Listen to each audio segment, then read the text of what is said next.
നമുക്ക് നോക്കാം. വ്യാപനത്തിന് കാരണം JN1 വകഭേദം എന്നതാണ് ഇപ്പോൾ പഠനങ്ങളിൽ നിന്ന് മനസ്സിലാകുന്നത്. ഒമിക്രോൺ ശാഖയിൽപ്പെട്ട JN1 എന്ന വകഭേദമാണ് നിലവിൽ പടരുന്നത്.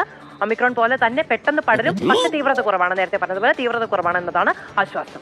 മാസ്ക് വേണമെന്ന് ഈച്ചങ്ങ് തീരുമാനിച്ചാൽ മതി. ഇഷ്ടം പോലെ മാസ്ക് ഇടേണ്ടത്. എന്തായാലും മുൻ വകഭേദങ്ങളെ പോലെ തന്നെയുള്ള വ്യാപനശേഷി കുറച്ച് കൂടുതൽ ഇതിന് വ്യാപനശേഷിയുണ്ട്. ഏകദേശം 1.5 മടങ്ങ് വ്യാപനശേഷി എന്നതാണ് പറയുന്നത്. പക്ഷേ പൂക്കളുള്ള മാസ്ക് ഉണ്ട്, ഡോറാബുജി ഉണ്ട്, ഡിങ്കൻ ഉണ്ട്. നമുക്ക് എന്താണ് JN1 ലക്ഷണങ്ങൾ എന്നതുകൂടി പരിശോധിക്കാം. ഏറെ സാമ്യമുള്ള ലക്ഷണങ്ങൾ തന്നെയാണ്.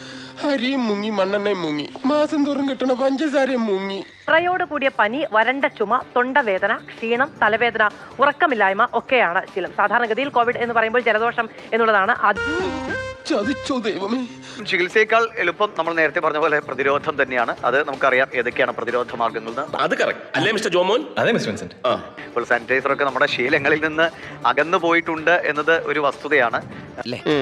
എനിക്ക് തോന്നുന്നു കടകളിൽ പോലും സാനിറ്റൈസറിന്റെ ഒക്കെ എണ്ണം ഉണ്ടോ എന്ന സംശയമുണ്ട്. പക്ഷേ ഫേസ് കവർ അല്ലെങ്കിൽ മാസ്ക് ധരിക്കുമ്പോൾ വായയും മൂക്കും മുഴുവനായും മൂടുവാൻ ശ്രദ്ധിക്കുക. പൊതുസ്ഥലങ്ങളിൽ ഏറ്റവും കുറഞ്ഞത് 2 മീറ്റർ അകലം പാലിക്കുക. കൈകളുടെയും ശ്വാസത്തിന്റെയും ശുചിത്വം പാലിക്കുക. വീണ്ടും ആ ഒരു സമയത്തേക്ക് നമ്മൾ വരുന്നു. കുറച്ച് ജാഗ്രത തുടരുക എന്നതാണ് ഇപ്പോൾ പറയാൻ കഴിയുക. വല്ലാതെ ഒരു ആശങ്കയൊന്നും വേണ്ട, അങ്ങനെ അത്ര വലിയ പ്രശ്നമൊന്നുമില്ല. പക്ഷെ